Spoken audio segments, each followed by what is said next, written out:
होली की आत्मा। बचपन से शहर में रहने वाला मनोज इस साल होली की छुट्टियों में अपने गांव दुर्गापुर वापस आता है, जहां उसे देख पूरा गांव खुशी से झूम उठता है। जब गया था तब इतना सा था और अब देखो कितना बड़ा हो गया है। हाँ सरपंच जी, जब मैं गया था तब आप भी बहुत जवान थे और अब देखो कितने बूढ़े हो गए हैं आप। चलो चलो बढ़िया है। बच्चा घर वापस आ गया। इसी खुशी में आज रात पार्टी होगी। क्या बात है, गांव में भी पार्टियां होने लगी। वैसे अगर पार्टी की बात है तो आज क्यों सीधा होली पार्टी करते हैं।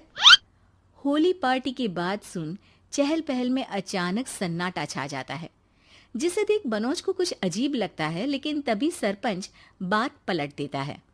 अब बहुत देर हो गई, चलो सब अपने घर चलो, पार्टी के बारे में कल सोचेंगे।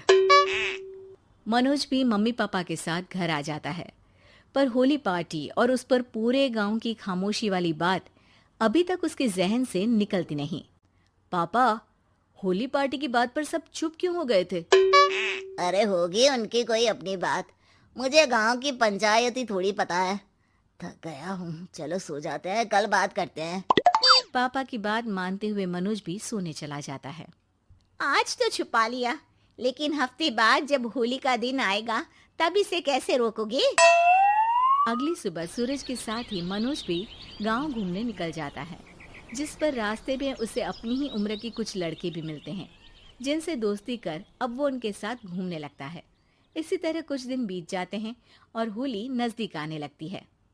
दोस्तों, होली में 4 दिन ही बचे हैं, पर गांव में उसकी कोई तैयारियां क्यों नहीं दिख रही? क्योंकि यहाँ होली नहीं मनाई जाती।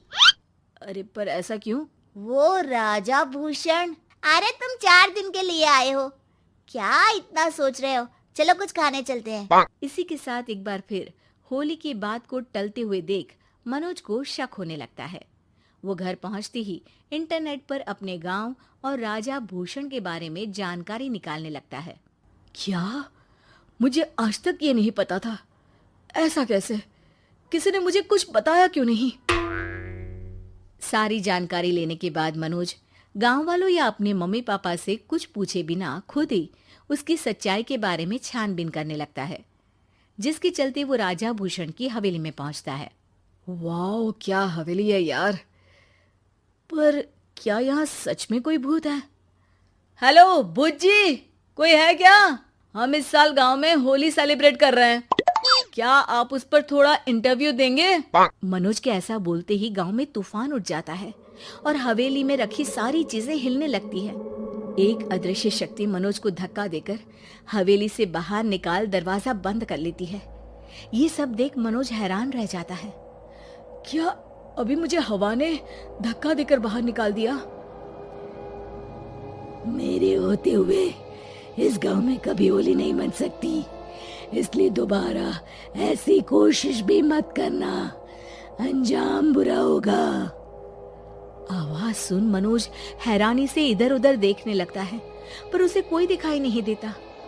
वो गांव वापस आ जाता है, जहां तूफान की वजह से सब कुछ तहस महस हो चुका होता है। आखिर ये तूफान आया कैसे?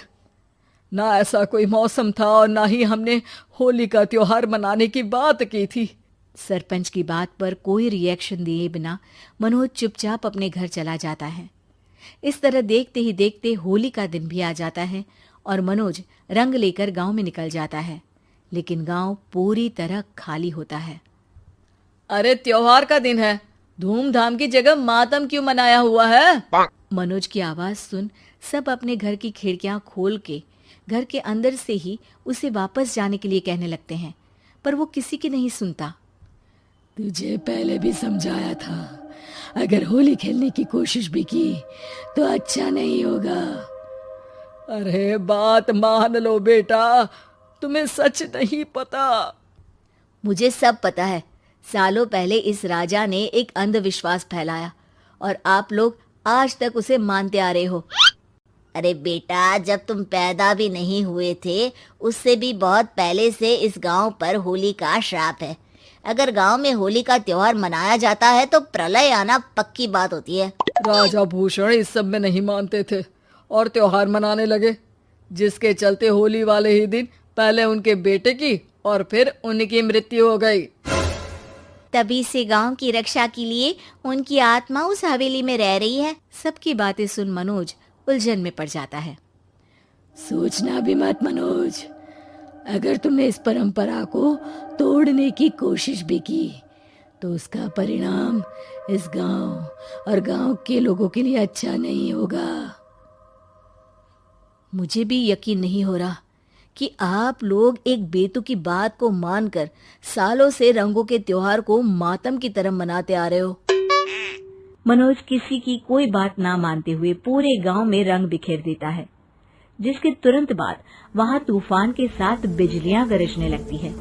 अचानक मौसम में ऐसा बदलाव देख जहां मनोज कंफ्यूजन में आ जाता है, वहीं गांव वाले डर से सहम जाते हैं।